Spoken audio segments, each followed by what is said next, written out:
Rice তুলি আটা rice খরচা করে পাশে দিয়ে পাশ দিয়ে মাংসটা দিয়ে নিয়ে হাতে নিয়ে হাত দিয়ে নেই। দেখেন আজকে বিরিয়ানি হবে, বিরিয়ানির চালটা ভিজিয়ে নিয়েছি, ভেজানো হয়ে গেছে। এখানে আদা রসুন পেস্ট করে নেবো, আদা রসুনটা পেস্ট করে নিই। আর এখানে আলুটা একটা সিটি মেরে নিয়ে এই যে নুন হলুদ দিয়ে রেখেছি। আর এখানে বেস্তা হচ্ছে পেঁয়াজটা ভালো করে ভেজে নিই। আর এখানে হাতে কিছু জল বসিয়ে দিয়েছি, জলটা ভালো করে গরম, এর মধ্যে গোটা গরম মশলা লবণ দিয়ে এটা আগে তারপরে চালটা ঢেলে দেবো। এই বিরিয়ানি মাংসগুলোর মধ্যে এই যে আদা রসুন পেস্টটা ঢেলে দিলাম। আর এখানে টক দই, ধনের গুঁড়ো, জিরের গুঁড়ো, লঙ্কার গুঁড়ো আর লবণ একবারে দিয়ে দিই।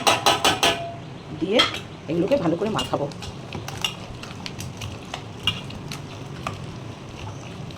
এগুলো ভালো করে হাতে মাখিয়ে নিতে হবে।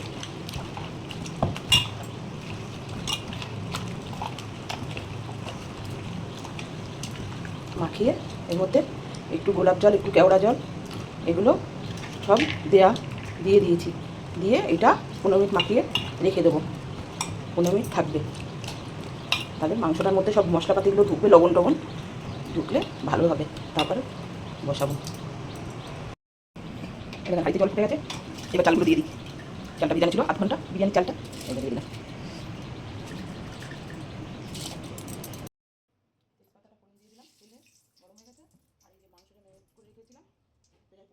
সেটা এখন ঢেলে দিচ্ছি।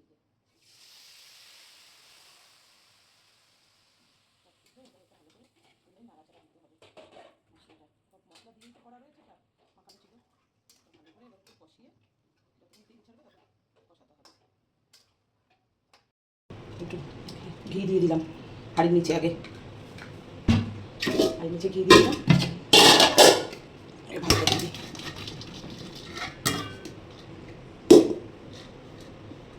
ভাত দিলাম, এই যে আলুটা ভেজে রেখেছিলাম সেদ্ধ করে ওটা দিয়ে দিচ্ছি। এই যে বেস্তাটা সেটা দিয়ে দিলাম এখানে। এই যে মাংসটা হয়ে গেছে, জল লাগেনি, এরকমই কষা কষা পুরো শুকনো রেখে রেখে হয়ে গেছে। ওই জলে মাংস দিয়ে দিই।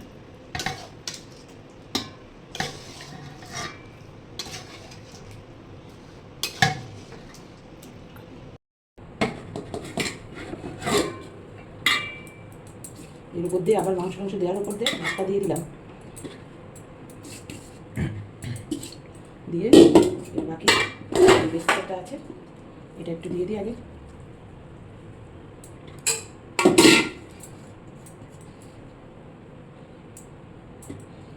দুধ নিয়ে নিয়েছি, কেওড়া জল দিয়ে দিলাম এক ঢাকনি কেওড়া জল,